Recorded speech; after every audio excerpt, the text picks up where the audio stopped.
Assalamualaikum warahmatullahi wabarakatuh. Om Swastiastu, Namo Buddhaya, salam kebajikan. Perkenalkan, nama saya Muhammad Kirbisono bersama rekan-rekan saya dari kelompok 1 yang akan menemani Anda di berita hari ini.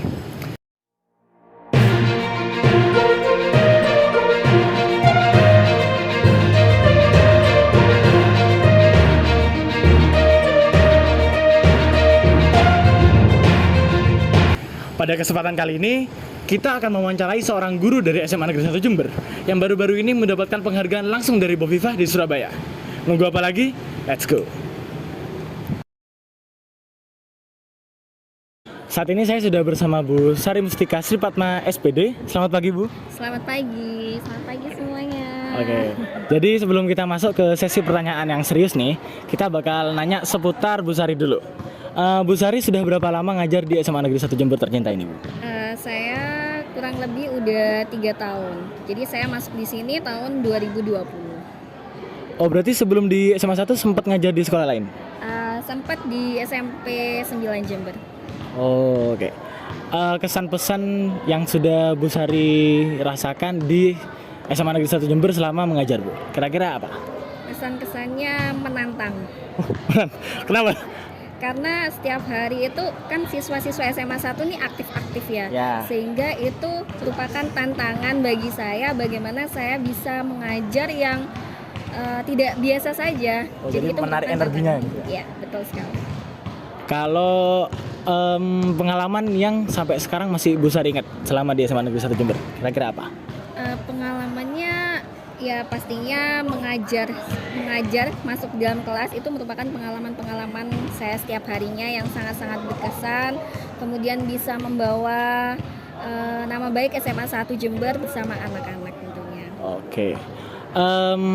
Kalau Bu Sari mengisi waktu luangnya itu misalkan selesai dari sekolah nih, selesai mengerjakan tugasnya sebagai guru, kira-kira hobinya itu apa, Bu? Jadi di luar konteks sekolah gitu, hobinya apa? Kalau hobi saya sendiri sih kayaknya menjaga anak ya, tapi ini sih saya kan sebagai pembina ekskul KIR juga. Tentunya terkadang anak-anak itu konsultasi lomba esai, lomba KTI. Jadi ya mungkin kesibukan saya di luar saya mengajar adalah ya ini mengoreksi esai dan karya ilmiah anak-anak. Oh, berarti nanti kalau suatu saat saya ikut lomba esai, walaupun bukan anak KIR, minta konsultasi ke Bu Sari gak apa? Oh ya pasti dong, banyak sekali yang bukan anak KIR itu konsultasi dengan saya dan ya alhamdulillah berprestasi semuanya. Mungkin segitu yang kita bisa kenal lebih dekat lagi sama Bu Sari. Kita bakal masuk ke pertanyaan-pertanyaan.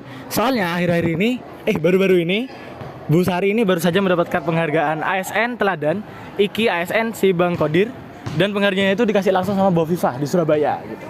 Oke, kita lanjut ke sesi kedua.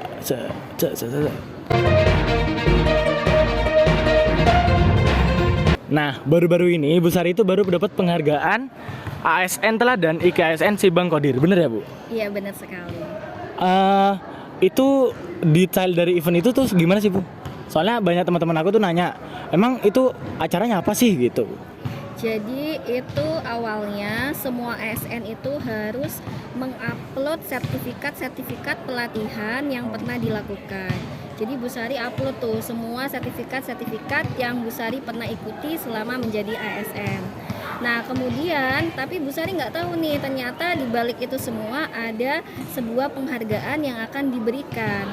Nah tahu-taunya itu waktu itu ada pegawai dari BPSDM Jawa Timur itu menelpon saya bahwa saya katanya mendapat lolos seleksi penghargaan tersebut. Nah, karena nelpon nih secara pribadi, jadi saya takut penipuan. Ya kan? Nomor gak dikenal ya, Bu? Iya, nomornya tidak dikenal juga. Tapi ternyata setelah saya tanya ke TU, ternyata memang benar ada pegawai dari BPSDM Jatim itu yang menelpon dan meminta nomor saya. Kemudian dari situ akhirnya saya ada surat yang turun bahwa saya dinyatakan menjadi salah satu ASN yang dapat mengikuti seleksi tersebut. Jadi seleksinya itu dimulai dari saya membuat esai. Saya membuat esainya itu hanya 1 hari atau 2 hari itu. Seleksi. Ya. Kemudian setelah saya membuat esai hari apa ya, saya sudah lupa waktu itu, saya pergi ke Surabaya untuk mengikuti tes wawancara dan juga presentasi esai tersebut. Oh, jadi setelah presentasi itu sedengar saya tuh ada nominasinya dari se-Jawa Timur ya, Bu? Iya, se-Jawa Timur itu. Itu Bu Sari masuk ke 3 nominasinya ya? Iya, jadi seperti ini. Jadi ketika sudah selesai nih seleksinya, semua yang diseleksi itu diberangkatkan ke luar negeri dan juga mendapatkan penghargaan dari Bohi Viva. Dan gurunya itu se-Jawa Timur itu hanya 3. Cuman 3 termasuk Bu Sari? Iya, betul sekali. Waktu diberangkatkan itu Bu Sari artinya melakukan pelatihan di luar negeri Iya, betul. bersama 3 nominasi tadi itu? Iya, Bertiga ya? Jadi tidak hanya guru saja. Jadi ada guru, ada kepala sekolah dan juga dinas-dinas yang lainnya.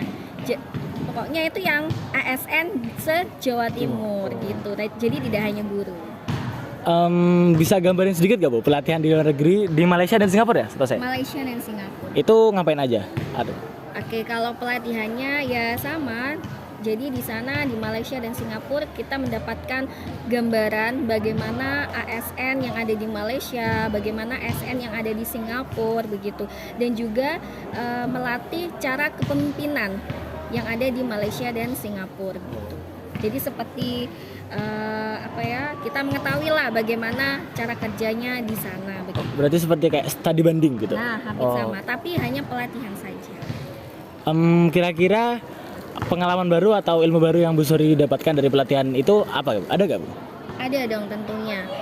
Waktu itu tuh di Singapura ada sebuah pemateri ya, seorang pemateri, dia memberikan sebuah materi itu ada gambar peta, di mana gambar petanya itu ada seseorang yang masih belum move on, sudah move on dan move on jauh lebih baik. Nah, kemudian saya gambarkan dengan mengenai P5, di mana kalau guru-guru itu ya ada yang masih belum move on dengan kurikulum yang lama, kemudian yang masih menerjemah bagaimana kurikulum yang baru ini, dan kemudian sudah ada yang move on jauh lebih baik lagi ya dengan kurikulum. Nah, tentunya di situ mendapat gambaran juga bagaimana caranya kita bisa mengajak guru-guru yang lain untuk bisa move on nih dengan kurikulum yang baru, dengan gaya hidup yang baru kayak gitu. Oke, luar biasa banget. Kita kayaknya mengundang narasumber besar ini benar banget kayaknya ya. Terakhir nih Bu, sebelum kita mengakhiri sesi wawancara ini, apa kesan pesan yang bisa Ibu sampaikan kepada seluruh siswa-siswi SMA Negeri 1 Jember atau mungkin untuk seluruh pelajar di Indonesia, Bu? Oke, kesan dan pesannya itu kita itu harus melakukan sesuatu dengan ikhlas. Kenapa? Karena ketika saya ada suatu perintah ya, kemarin itu kan perintah ya, untuk mengupload sertifikatnya, kemudian saya membuat esai, kemudian wawancara begitu ya. Jadi saya ikhlas melakukannya, tapi kita kan nggak tahu di balik itu semua apa yang kita peroleh nantinya ya. Saya juga terkejut, wah saya bisa nih ketemu sama Bu Viva gitu kan. Kemudian saya juga ke luar negeri, ke Malaysia dan ke Singapura itu tanpa sepeser uang pun nol. Jadi saya cuman bawa badan saya aja gitu. Jadi intinya itu apapun yang kalian lakukan, kalian harus ikhlas dan pasti akan menuai hasilnya. Oke, jadi semua urusan yang kita lakukan harus kita kasih yang terbaik gitu ya Bu? Iya, betul. Walaupun kita nggak tahu nanti kita dapatnya apa ya, gitu ya. Oke. Baik, terima kasih ya Bu atas waktunya untuk wawancara pada siang hari ini. Sebelumnya kita ngomong slogan SMA Negeri 1 Jember nih Bu, bisa ya? Oke, nanti saya bilang SMA Negeri 1 Jember, kita jawab oke? Iya. Oke, 1, 2, 3. SMA Negeri 1 Jember, tiada hari tanpa prestasi. Terima kasih Bu.